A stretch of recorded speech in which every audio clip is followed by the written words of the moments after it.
these four have given up their time to be here for us, and some of them have a limited time. As we can all appreciate, it's a busy time for them. But we do appreciate you taking the time to come today. So I'm John Trigger, Mayor of the Hauraki District, but also a board member on Local Government New Zealand. And just some little background. This issue of royalties, some of the royalties being returned back to the communities in which they came from, has been around a topic, as you know, within local government for a long time.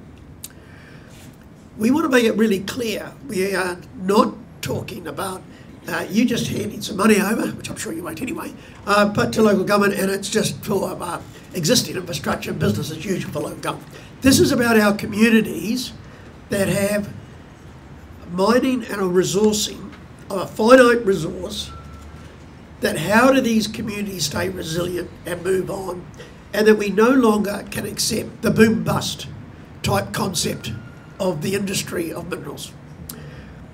And so in one way we are talking about some percentage of royalty. We just want to have a discussion with the incoming government, which some of you are going to be there, and we want to have Local Government New Zealand wants to have that discussion with you. There's a larger discussion about provincial New Zealand and about how we look after them and make them resilient as well. But in this particular forum, we're just talking about the royalties, because it's one of the main manifesto items, as you're aware, that Local Government New Zealand gave to each of you, and it's about that resilience and about economic development growth within our provincial New Zealand. But I want to make it clear, we are not asking for this as a handout. We are asking that there's what's come out of the discussions today are the two key areas. One is around where expansion or intended further exploration might occur. And I take Gisborne and Mingfu as examples, Northland as another example, that there's significant infrastructure resources will need to be catered for that to be activity to be carried out. And should it be a cost to the ratepayers, or should it be at least a shared responsibility with royalties?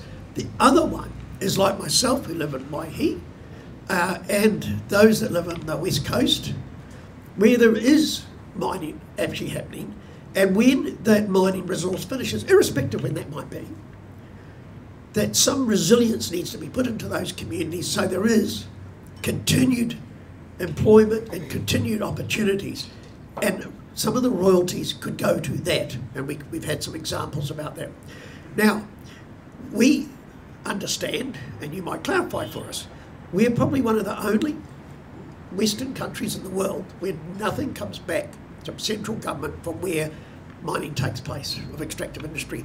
And we've had Calvin Eglinton here from Newmont, who came over from Perth, who has been talking to us today about what happens in Western Australia and about the significance of the royalties that are going back into their communities and how it's made some of their communities not only resilient but actually prosper under the royalty scheme. So the scale might be different, but that's the philosophy. So today we don't need to talk about the dollars or anything like that, other than to say, let's be clear, over the last 5 years, $89.5 million was collected by central government in royalties for coal and minerals, and a further $1.8 billion for gas and oil. So it is a significant amount, and we need to get that, but we need to understand the differences of the two. So look, thank you with those just brief opening comments. Thank you for coming along, and I've been given my instructions, so don't hold me against it. But first we're going to have National Paul Foster Bell, followed by Labour Andrew Little, followed by Greens Eugene Sage, and then Dennis O'Rourke from New Zealand First. I've allowed about 5 minutes because I do want some questions and answers at the end, and we're already running out of time, so we'll try and keep it to around about the 5 minutes we can. So once again, welcome, Dennis. Kia ora tātou katoa. I'm Paul Foster Bell from National. Let's hope the speaking order also reflects the results of the upcoming election. Now, I've been given quite a substantial briefing from the Honourable Simon Bridges, who sends his apologies for today, our energy spokesperson for the National Party. But within the confines of 5 minutes, I'm going to concentrate on really three core things. One, resources generally. Two, the petrochemical industry in particular. And three, the issue that we're all here and wondering about today, and that is royalties and how those are apportioned back into communities. So National believes very strongly that the extractive industries, resource extraction, has to be an essential part of our economy for the immediate future. The International Energy Agency has said fossil fuels, there will be a 50% or more dependence on them to fuel our economies until the year 2035 at least. So it's the next generation or so. These are a reality and they are part of our future energy needs. But we don't believe in development of these resources at any cost, which is why we've put in significantly greater environmental protections than were ever previously the case. But I do want to touch on some of the big numbers that really do tell us that this is an important, oil and gas in particular, is an important sector for our economy, and we stand to benefit significantly from it. So the past season we had an unprecedented amount of oil exploration in New Zealand. We actually hit the $1 billion mark for the first time, and we've seen 3 new companies come in, including some very significantly sized companies come into this market as a result of the block offer, including Statoil, which is the 11th largest oil and gas company in the world. That's the Norwegian Statoil. As an export earner for us, and bearing in mind as a government we have a goal of getting exports from around 30 to actually closer to 40% of our GDP, petrochemicals are significant. The petroleum returns in 2013 were $1.7 billion, which actually makes that our 4th largest export earner after some of our traditional products such as dairy and meat. And in terms of the royalties and taxes that we receive annually from the petrochemical industry, it's $800 million, so it's not insignificant. It's a large chunk of government revenue, and we take very carefully and sensibly our responsibility to make sure that that revenue is returned to pay back the maximum benefit into the New Zealand community. What we know about the benefit to the regions that host these sorts of economic activities is that they are significant. So to give you the example of Taranaki, the average income in the Taranaki oil and gas sector is $105,000 per annum, which is nearly twice the annual average salary for a New Zealander working in any other sort of industry. So we know that the jobs that are created in this sector are jobs that pay well and return a result into those regional economies. And that's why we believe that actually a significant benefit is going back into regional economies through both the salaries paid to the staff who are working in that area, but also the other spending that oil companies and exploration companies and gas companies are making into the regional economies. So the statistics are pretty clear. The last year's Regional Economic Activity Report showed that actually after Wellington and Auckland, the next highest standard of household income in the country was in the Taranaki region, and that can be directly attributed to the oil and gas sector in addition to dairy. Over the past 10 years, employment in the resources sector has more than doubled, so there are now 7,000 direct jobs in oil and gas, but actually of course there are all the indirect jobs that stem from that, the service sector that services that industry. I'll just briefly touch on some of the environmental protections because these are very important, and that is that we've always been very clear the risk of an oil spill does exist. It is a real risk. It is a very small, a very low risk, and the best international evidence that we've seen suggests that there are about 2.5 loss of control events on exploration wells per every 1,000 offshore deep sea wells. So that's about a 0.25% chance of having an incident. So we've introduced an EEZ, Exclusive Economic Zone Act, that replaced the previous regime, which actually was non-existent. There was no legislation governing the operation of offshore drilling, and under that previous regime there was 36 wells drilled during the period of the last government that actually had no legislation at all to provide any protection around that. So what this Act does is that it means that operators have to be granted resource consents by the Environmental Protection Authority. And for people who might think that that's a soft touch, you only have to look at the recent case where Trans-Tasman Resources, who were looking to extract iron sands off the coast of Taranaki, were refused a consent because they weren't able to adequately explain how any negative consequence would be mitigated. So whether you agree or not with that decision, and personally I'd like to see that work go ahead if it can be done safely, what I have to say is that it does show that it's a robust process. We're committed not to see extraction in our Schedule 4 conservation land or in any World Heritage sites, which make up 13% of the land area of New Zealand. But of the third of New Zealand that is within the conservation estate, it's been the case for many, many decades that exploration and in some cases extraction can be done, but there are safeguards around that, including access agreements from DOC, resource consents from the local authorities.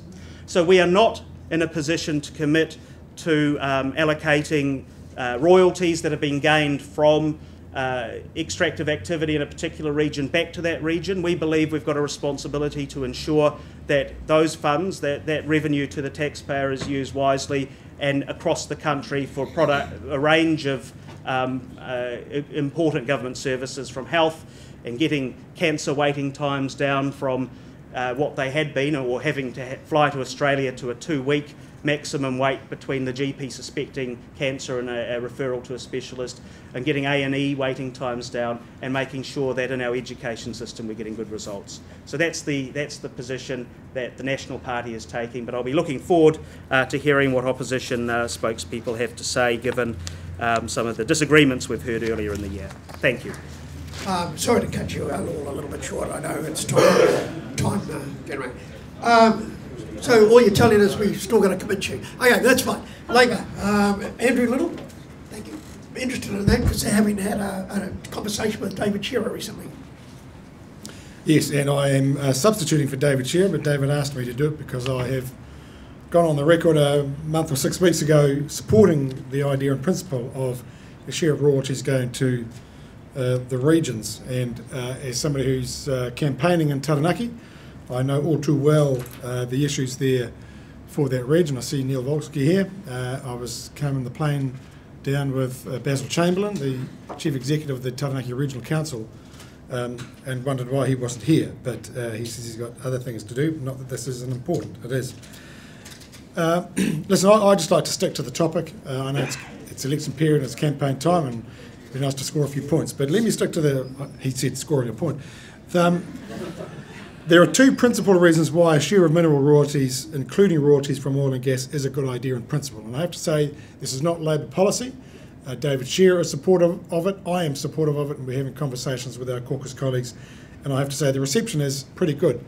Well, the reception that is most important is probably David Parker, and he hasn't said no yet. So this is a good start. Such a share of royalties can be used to fund the cost of additional infrastructure that is needed to sustain the extractive industry and to maintain that infrastructure.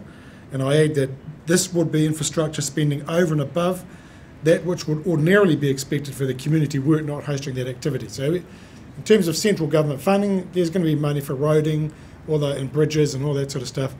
This is what is needed to host the particular activity.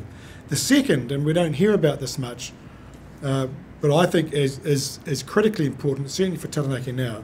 The second is that it can be used to establish an investment fund as the basis of post-extraction economic activity. That's about thinking what happens when the industry, the reserves are dried up, are fully extracted, and what happens next, because they've got a labour force that's been deployed to that industry. The capital is largely dead, but you need to recapitalise new industries and new activity. For obvious reasons, the experience in Australia is not directly replicable in New Zealand. The proceeds of a royalty share isn't going to an entire state, and I have to say, with all due respect to our Australian colleagues, when you look at the information about how they've operated their royalties for region scheme, it does look like a bit of pork barrelling going on. I hope I'm not being too unkind, but that's what it looks like to me. In this case, we're going to a small region and the sums of money would be much less. In Taranaki, hundreds of millions of dollars are paid to the central government from the oil and gas sector. The industry has been a major source of wealth generation for many years. That sector has been instrumental in establishing a flourishing heavy engineering industry allied to oil and gas, although more recently the engineering side has shed labour as the expansion of downstream processing has come to an end. This year we've seen a succession of the heavy engineering firms in Taranaki laying off workers. In fact, just 2 or 3 days ago, yet another announcement of another engineering firm laying off highly skilled staff. The arguments against the retention of royalties in the region tend to include these 5 points.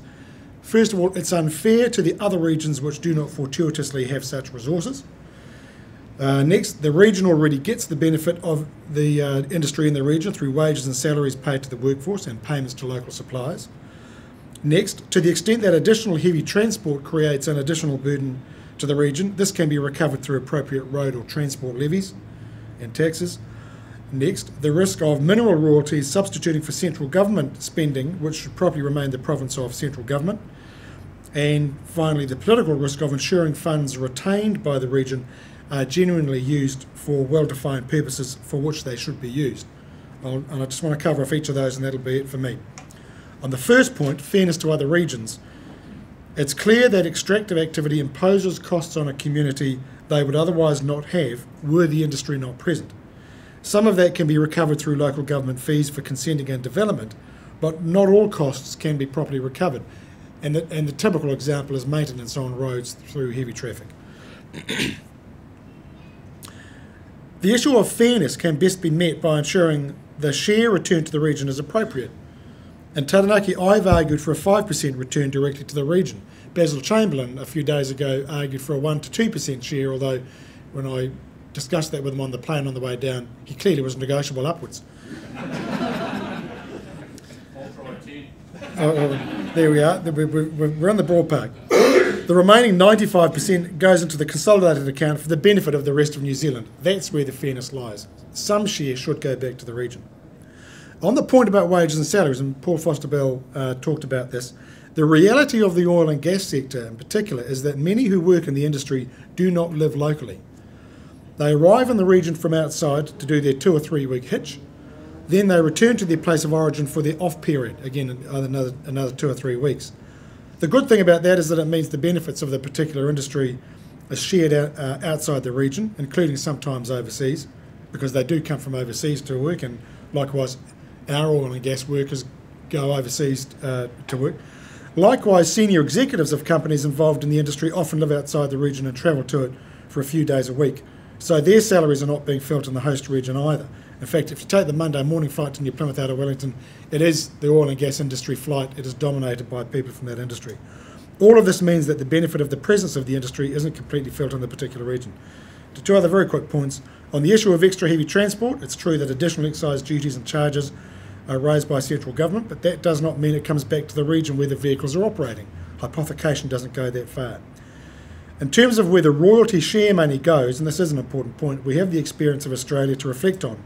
In my view, it should be limited to providing resources that are not otherwise funded by central government, so not all roading infrastructure should be funded by mineral royalties, and we should ensure the use of such funds is forward-looking. It should not all be spent on contemporary needs. The nature of extractive industries is that once the resource extraction is complete, there is unutilised capital and a redundant workforce that needs to be redeployed.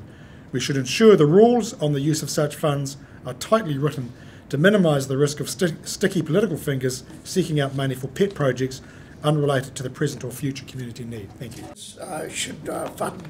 Royalty should always be a contestable fund, and probably that central government should always be in somewhat control of it and how it works, but local government's happy to work on a policy. Next I'd just like Eugenie Sage from the Greens Party. I'm not sure we know what your position is, so interesting to hear. Thank you.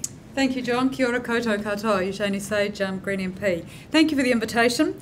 And when you look across the Tasman to Western Australia, where 25% of the mining and onshore petroleum royalties are pumped into that economy each year, it certainly seems like very attractive manna from heaven for local government New Zealand and councils to be promoting regional royalties, particularly when you are under attack regularly from national ministers for rate rises and when budgets are under pressure.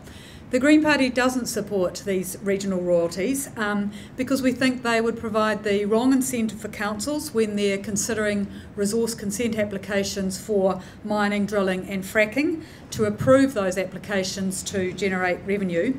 But primarily it's because we think they are backing the wrong horse by encouraging the expansion of oil drilling and mining and fracking when we want not a pollution economy based around fossil fuel exploitation, which contributes to an unstable climate, but a change to a carbon neutral economy where we reduce our emissions. And so when you're gambling on increased oil exploration and exploitation, we don't think that's a successful economic policy, because even if oil is found, it's only going to add to the global fossil fuel reserves that can't be burned if we are to avoid catastrophic climate change. And also, these industries have major impacts. Paul talked about the small risk of a deep sea oil spill. The Deepwater Horizon was the biggest environmental disaster the United States has ever faced. And in the Gulf of Mexico, where you've got shallow water oil drilling, 1 in 272 wells has had a spill. And that number increases to 1 in 35 wells for deep sea oil drilling, which this government is encouraging offshore. We think the risk is too great to New Zealand. It would be $1 billion cost, and to undermining our clean green reputation, which is the basis for our tourism industry and also the export of our primary production. So that's not the basis of the economy that the Green Party wants. And we've seen the government lavish subsidies on the oil industry, but we've seen very little in return. And I thank the Mayor of Stratford for his just insight into, in a very crisp, clear way, into some of the impacts on the Stratford community of oil exploration. And yet, when you look at those impacts and those costs, the regional royalties become a sort of a social licence to operate as paying back some of a return. But looking at the costs, they often outweigh the potential revenue from the royalty. So we understand, though, the real push and need for regional development. So we would invest much more in a smarter, greener, innovative economy where we get job-rich sectors with proven success, such as the ICT sector, manufacturing, and renewable energy, because we want a clean energy future for New Zealand, and we think there's great scope there for regional development without the impacts that you get through oil exploration and through fracking. So we want to stop deep sea oil drilling, to put a halt on the catastrophic climate change that encourages, and to invest in protecting our clean green reputation.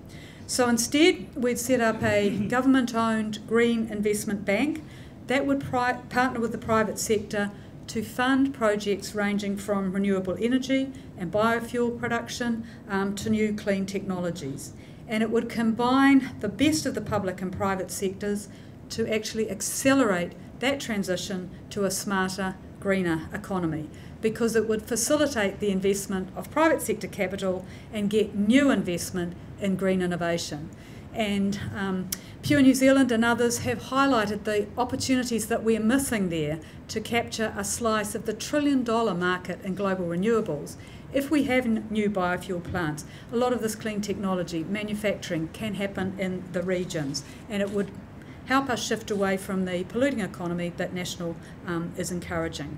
Because you've got solar panel installations, energy efficiency retrofits, production of biofuel, and these new clean technologies will provide jobs in the regions. And we've had these green investment banks established very successfully overseas in Europe, Japan, the USA, and we would increase the royalty on the oil industry from 42%, which it is at the moment, to the OECD average, which is around 70%, use that to fund this green investment bank. As well as that, because in New Zealand we invest approximately half of what other OECD countries spend on research and development, our major innovation program, spending $1 billion over 3 years on research and development through tax credits, through grants, would encourage a real shift into clean tech, into a much smarter, greener economy.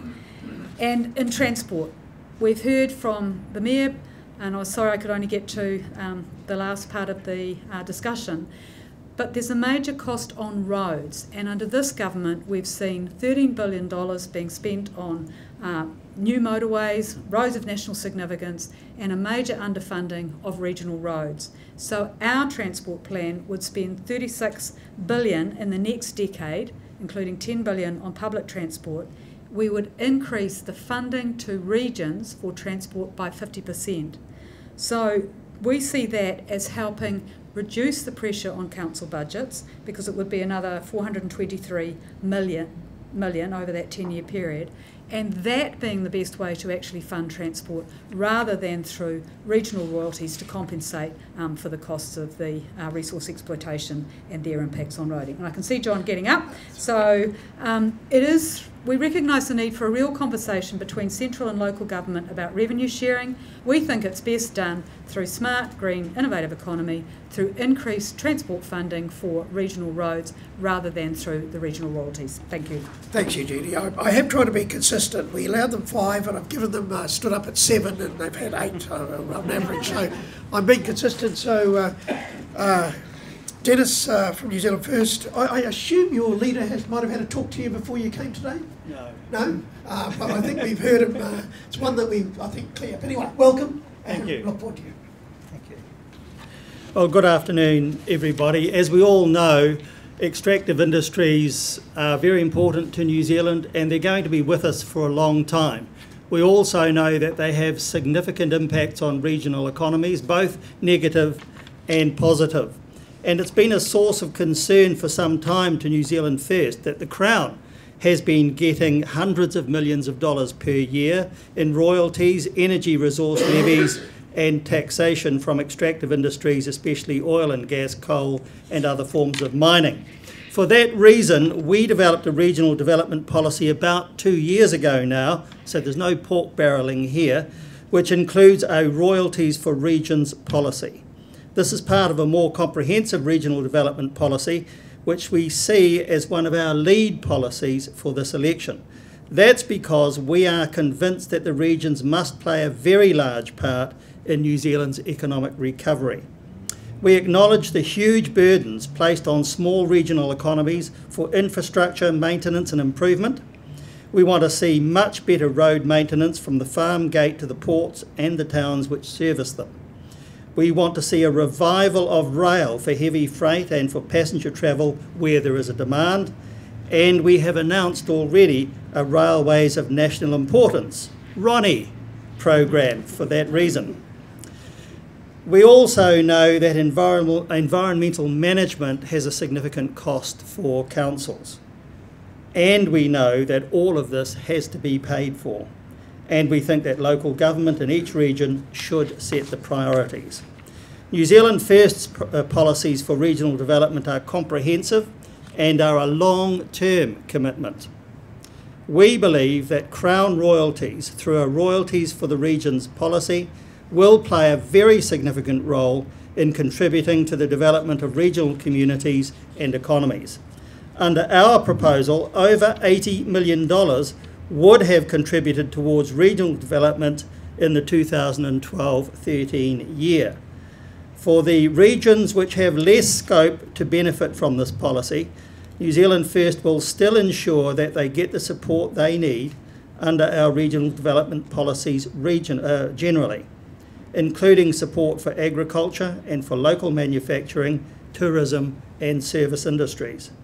Developed, diversified regional economies create skilled jobs and encourage people to move to the provinces, therefore also easing urban housing pressures, as we know. People, of course, follow the jobs, especially when they are well paid. The involvement of local people in decision making and the development of their areas through the proposed Royalties for Regions scheme also has the potential to help communities and mineral extractors reach agreement over environmental issues.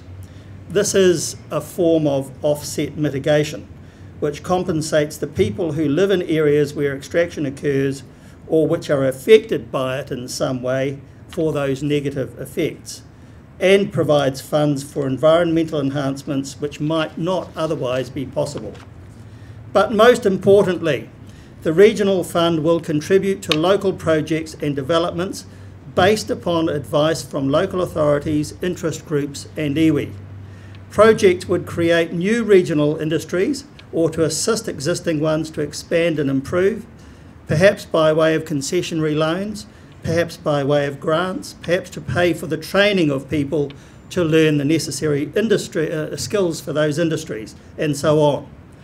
But projects to address infrastructure deficits by accelerating capital works or to add completely new infrastructure are also important. And in addition, projects to add to the services to enhance the lives of people who live in the regions could also benefit from the royalties for the region's policy, such as libraries, arts centres, sports facilities, and many, many others. New Zealand First wants 25% of the royalties paid on the extraction of minerals, whether it be oil, gas, coal, limestone, lignite, gold or others, to be placed in a fund for use in regional development in the regions of extraction, to provide economic and social benefits for regional communities through the scheme, which will allow local communities to plan and spend more efficiently and effectively. The fund would be administered transparently by the councils in each region so that everyone can see the scale of the benefit conferred and take part through local government consultation processes in how the fund should be spent. We think this policy is only fair and because it's just common sense. Thank you. Thank you, Ned. Okay, I think we might have time. We're running over time, so I'm aware if people need to get away. I understand that we're running out of time, but a couple of quick questions I'm happy to take. Very quick question. The first three speakers made no mention of anything apart from oil and gas in Taranaki. We have the West Coast with the mining there. We have the chairman's area where they're mining there. What you're saying, I mean, it was no from National. Is it still no from Greens and yes from Labor in terms of that mining? For coal mining, yes.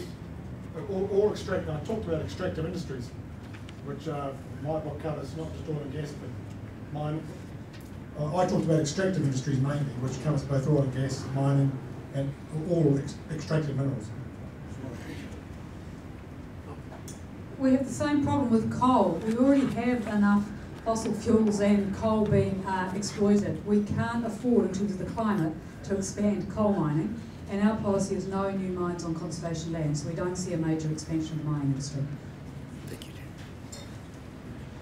I did touch briefly on iron sands as well, but you make a fair point. I think our logic applies across the board. So I grew up in the shadow of the limestone mountain that is Golden Bay Cement at Portland in Whangarei. It's where Dad worked, it's where he got his income from.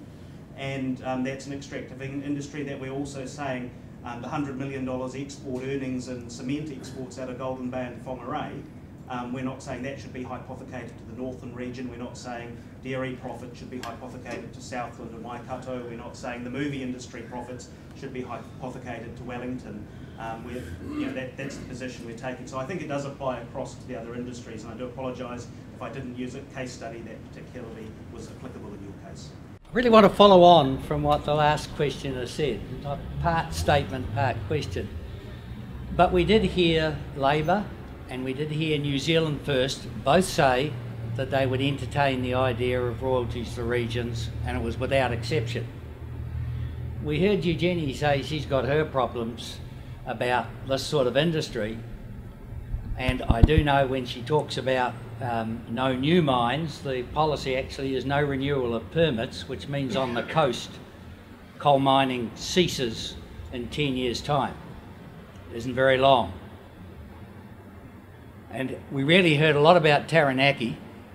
It's interesting you should mention Golden Bay Cement. You know that very soon they're not going to make anything in New Zealand, they're just going to import the lot from China. What was a mountain of limestone is now a hole in the ground. So. Oh, rubbish. There's limestone everywhere in New Zealand. My question is really just to two of the four questioners. I would like to know, Eugenie, at least for the remaining time, will you enter into discussion with local government to share the royalties? Because that's what we're asking for. We're not arguing about the long term, we're just saying, for while it's in existence, will you enter into a discussion to share the royalties? And Paul, you've got to do better than just dismiss us. If you want to be the government, you've got to turn around and say you will at least enter into a meaningful discussion with us as to whether or not there is some way the local areas that aren't experiencing the boom that Taranaki's experiencing, that are experiencing the bust that we're currently facing. Not good enough for you just to dismiss us. You've got to at least enter into a conversation with us. Will you? Well, look, I'm not here to soft soap you. I'm not here to tell you stories or make promises that we're not able to deliver on. The Minister responsible, currently Simon Bridges, but after the election we may see another Minister in that role, will make that decision, and I hope and trust that he will engage and discuss, because I don't think we should be high-handed in just making these executive decisions without consultation. But I'm not here to tell you we're going to do something when that is not in our policy. And our policy currently is that the regions get significant benefit, not through hypothecation, but through both the local spend and also the fact that central government is investing heavily across the country in more police on the streets, better hospitals, the announcement of the Prime Minister for a significant regional roading package, for instance. So that is our position, and I don't feel we're being high-handed. You may well disagree with that, but I'm not here to... Come and visit sometime soon. Look, happy to do that, but I'm not here to soft soap you. Can I comment on that? Well, can I get Eugene and then I'll come back to you. Eugene, recognise the huge impact on the west coast of stop-start mining, and I guess that's the problem with the industry, that it is short-term. And we would always engage in conversation with local government in New Zealand. And we recognise too that in New Zealand we've got one of the lowest rates in the OECD of central government contribution to local government. Correct. And we wouldn't involve in the pork barrel politics that the national government has in terms of the transport roading projects, the 14 that got funding this year. So we recognise that it's a much more substantive conversation over a wider range of revenue sharing, and engage with regional royalties, but at the moment our policy is that we don't support them. So engage in that wider conversation. Thank you, Jenny. Yes. Yes, I just wanted to say in response to what Paul said that he's missing one very important point. There are several really important regions in this country where relatively small economies, relatively small populations of people are having to bear the burden of very large tourist industries, mining extraction industries with all the demands on roads and other infrastructure that they create. And these things are not being properly catered for. So there is a counter argument to hypothecation, and that is deprivation in many areas which actually need much greater support because of industries of this kind. Not just extractive industries, but also tourism and so on. And this is not recognised. That's one of the foundations for New Zealand First policy. And I think that the national government and anyone else in government in the future really needs to take a good hard look at this. And if we're in a position to do so, we'll be talking very hard indeed to anyone who will listen. Have I got time for one more? Pavish. Well, I take your argument about apothication. Obviously things are different with the dairy industry. We don't do that because dairy is renewable and to a certain degree sustainable. We're from a mining town, Waihi. We have a limited resource. It will run out. We know that. We've come very close to closure already. We now have active mining under a residential area. So we've got a number of houses that are being mined under. What we're asking for is not to subsidise infrastructure. It's not a handout. What we're talking about is creating sustainable opportunities post-closure, right?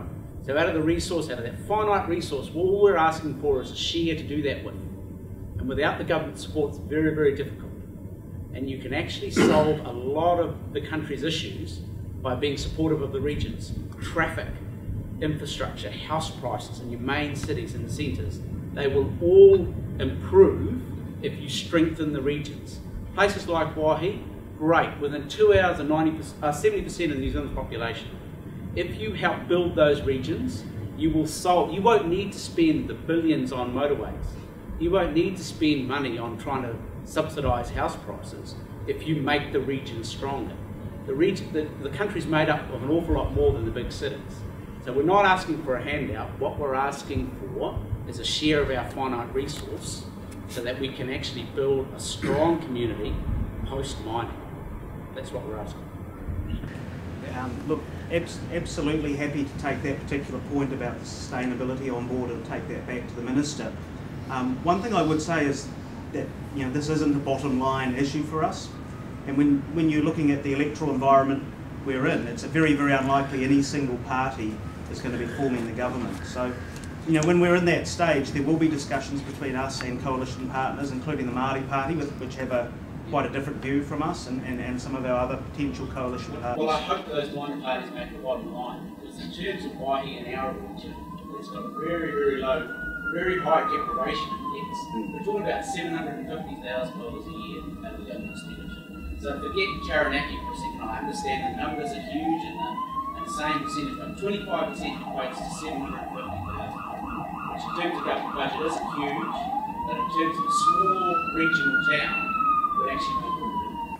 I think if you look over the last 6 years, just a quick point I'd make is the regions have not done badly over the last 6 years as compared to some of the big city centres. So there are some particular examples you could cite. I'd look at Northland, but if you look at the regional growth stats, actually the regions in New Zealand are growing and they are doing well. And it's all, everything is relative and comparative, isn't it? But if we compare with, say, Wellington to a lot of the regions in New Zealand, and I accept Northland as a particular example. Waihi, I'm not sure about your circumstances. But when you talk, and I'm an accountant, so I can argue numbers till the cows come home. When you talk about regions, particularly in our region, we're talking about Waikato, Bay of Plenty as an entire region. If you actually take out the Hamilton, the Tauranga out of that, go and have a look what's happening in Waihi, Pyro, Tiara, Morrinsville, Matamata, those sort of places, they aren't seeing that growth. Their population is steady if they're lucky. Okay, I think that debate's we're going to continue on with that debate.